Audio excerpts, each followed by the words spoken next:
Okay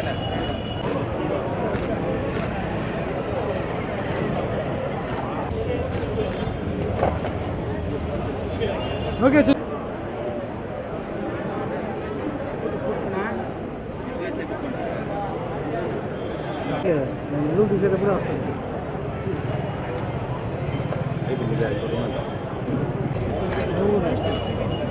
Ganesh వెనక్కి రాదా?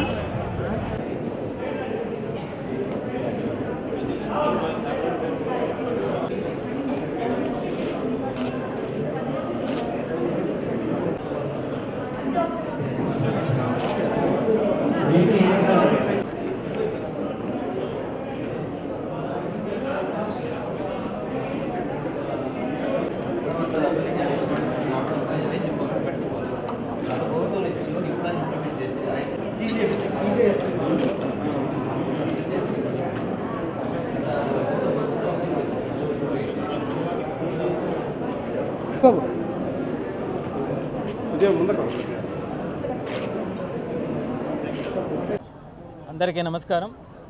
నా పేరు బొబ్బేపల్లి సురేష్ నాయుడు, సర్వేపల్లి నియోజకవర్గ జనసేన పార్టీ సమన్వయకర్త. సర్వేపల్లి నియోజకవర్గం, సర్వేపల్లి గ్రామ పంచాయతీ నియోజకవర్గం ఏర్పడినప్పటి నుంచి కూడా, గ్రామం ఏర్పడినప్పటి నుంచి ఏదైతే కొత్త గుంట అనంటే ఒక 300 ఎకరాలకి సాగునీరు అందించేటువంటి గుంట. ఆ గుంటకి గట్టు భాగాన ఏదైతే 5 కులాల వారు శ్మశానంగా వినియోగించుకునేటువంటి స్థలం. అది వర్షాలు వస్తే ఆ గుంట నిండిపోతే శవాన్ని ఎక్కడ బూడ్చుకోవాలో అర్థం కాని పరిస్థితిలో ఈ విధంగా శవాన్ని మూసుకుపోయి నీళ్ళలో ఎక్కడ గట్టుంటే అక్కడ బూడ్చుకునేటువంటి పరిస్థితి. గతంలో కూడా అనేక సందర్భాల్లో దీనిపైన పోరాటం చేసి యుద్ధం చేస్తే నా మీద నాన్ బెయిలబుల్ కేసు పెట్టి ఆనాటి వైసీపీ ప్రభుత్వం ఒక సిమెంట్ రోడ్ అయితే వేశారు, కానీ పూర్తి స్థాయిలో అది శ్మశానంగా గుర్తింపు రాలా. ఎందుకనంటే అది చెరువు పోరంబోకు, గుంట పోరంబోకు అని చెప్పి ఎటు కాని పరిస్థితిలో ఉంది.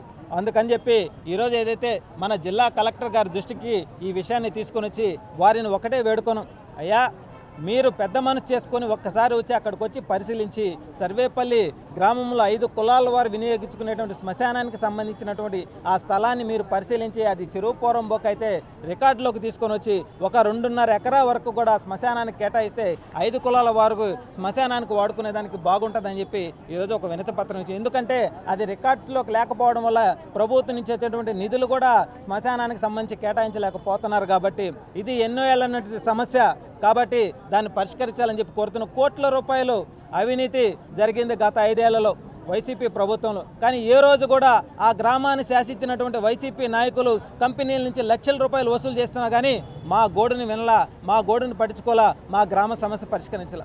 ఏ గ్రామానికైనా సరే పెద్ద పెద్ద భవనాలు కట్టుకున్నా అవి శాశ్వతం కాదు, చివరికి 6 అడుగుల నేలలోనే పడాల్సిందే. కాబట్టి అటువంటివి కూడా ఇలా ఉంటే చాలా ఇబ్బందులు. కాబట్టి కూటమిలో భాగంగా ఏదైతే జిల్లా కలెక్టర్ గారి దృష్టిలో పెడితే వారు అక్కడికి వచ్చి పరిశీలించి ఆ సమస్యను పరిష్కరిస్తాడని చెప్పి ఈరోజు విన్నవించుకున్నాం. మీడియా మిత్రులు కూడా తెలియజేస్తాం, ఏ గ్రామంలో అయినా సరే సర్వేపల్లి నియోజకవర్గంలో ఎక్కడ సమస్య ఉందన్నా మేము ముందెళ్ళి ఆ సమస్యను పరిష్కరించడానికి మా వంతు మేము అడుగులు ముందుకు వేస్తాం. అయితే ఇది మా సర్వేపల్లి గ్రామం అంటే ఒక చరిత్ర.